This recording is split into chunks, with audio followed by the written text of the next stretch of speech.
we pay by far the highest prices in the world for prescription drugs.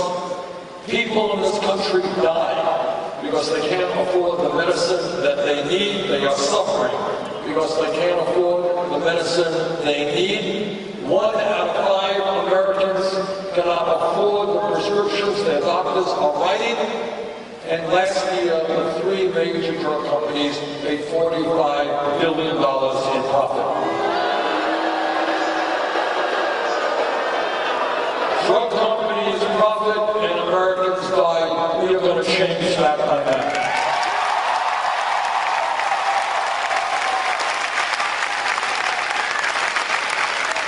And on top of all that, we end up spending far more than any other country for healthcare, almost 3 times the British, 50% more than the French, and far more than the Canadians. And that is why, together, we will fight for a Medicare for all healthcare system.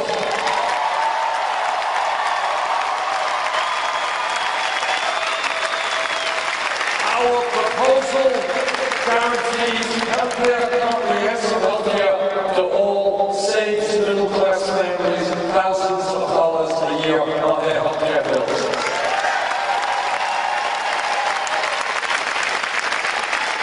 Everybody in this room, in this arena, understands a very profound political point, and that is that in our country, real change never takes place from the top on down, always occurs from the bottom on up.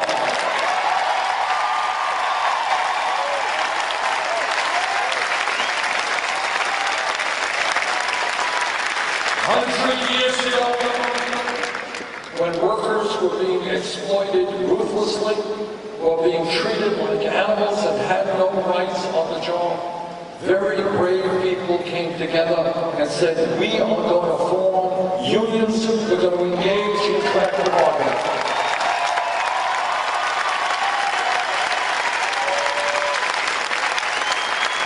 A long time ago,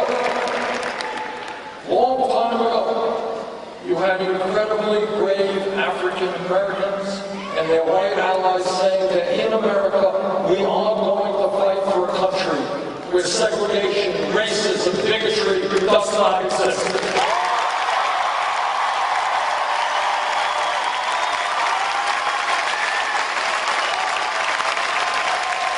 Those people, black and white and Latino, they marched out on the streets, they went to jail, some of them died.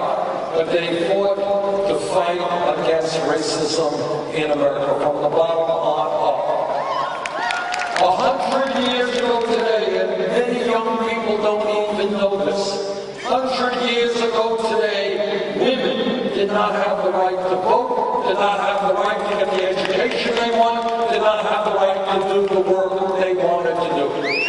But women and their male allies said, no, in America, women will not be second-class citizens. We will fight against sexism.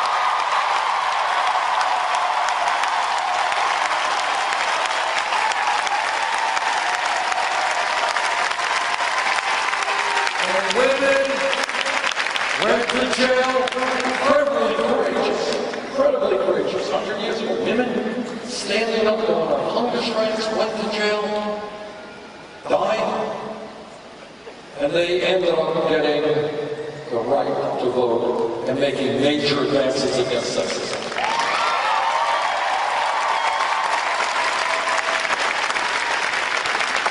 If we were in this arena 10 years ago, no time at all, from a historical perspective, I want you to think about it. 10 years ago, somebody here jumps up and says, you know, Bernie, I think that by the year 2015, gay people in this country will be able to marry in 50 states in America.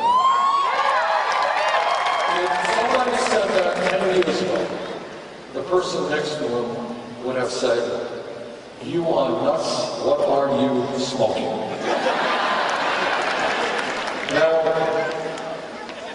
but what happened is that for decades, against incredible bigotry, vicious bigotry. The gay community and their straight allies said over and over again that in this country, people have the right to love whoever they want to love.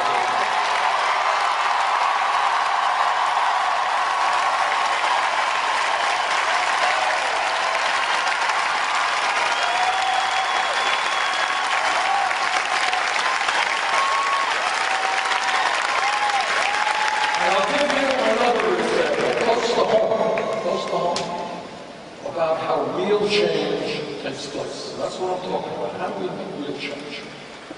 If we were here 7 years ago, no time ago, and somebody jumps up and says, you know, Bernie, this federal minimum wage of $7.25 is a starvation wage. People can't live on it. We are going to have to raise the minimum wage to $15 an hour. Now, if somebody said that 7 years ago, the person next to me said, you're crazy. You're talking about more than doubling the federal minimum wage. You're nuts. It can't happen. That's too radical an idea. But you know what happened? Very brave people in the fast food industry, in McDonald's, and in Burger King, and in Wendy's, they went out on strike, and they protested.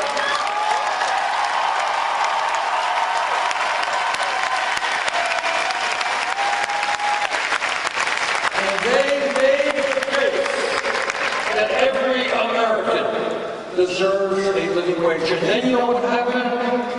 In Seattle, $15 an hour. In Los Angeles, in San Francisco, in Oregon, $15 an hour.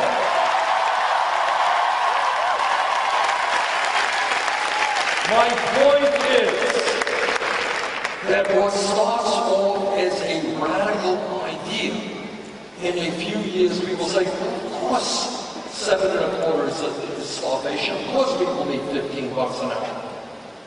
Where we are right now is at a pivotal moment in American history, where I believe millions of people are looking around, and they are saying the status quo is not acceptable.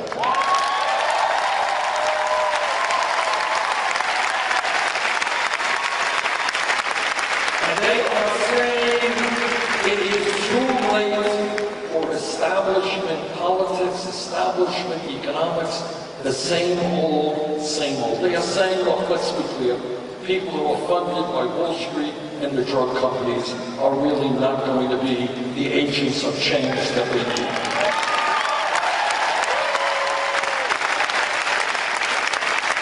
People all over this country are looking around and they're suddenly seeing it.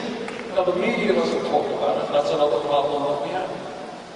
But people are looking around and saying, why is the middle class of this country disappearing?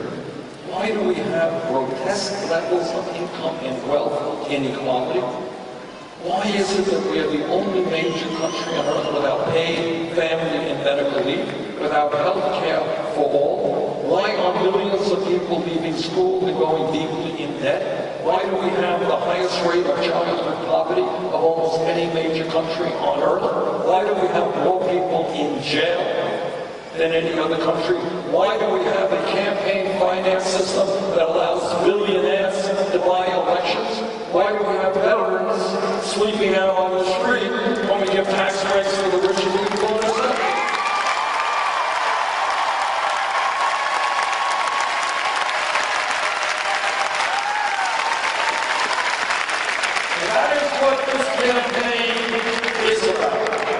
It is about not accepting the status quo, to understand that if we do not allow the Trumps of the world to divide us up, if we stand together as black and white and Latino and Asian American and Native American, gay and straight, men and women, there is nothing we cannot accomplish.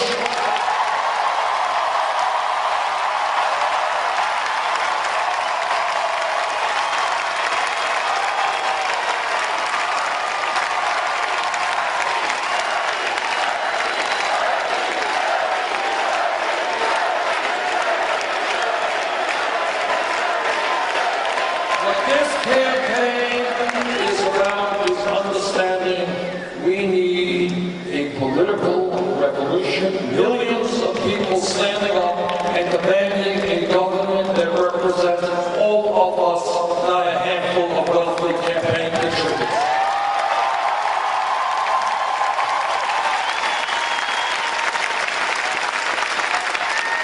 Tomorrow, in the state of Washington, starting at 10 a.m., there will be caucuses all over the state, and starting on April 27th, people will begin to get their ballots in the state of Oregon.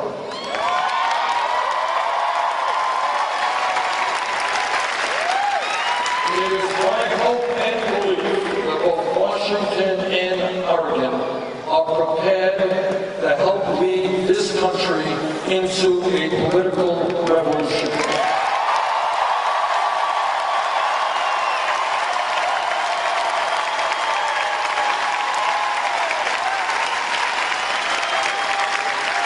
Washington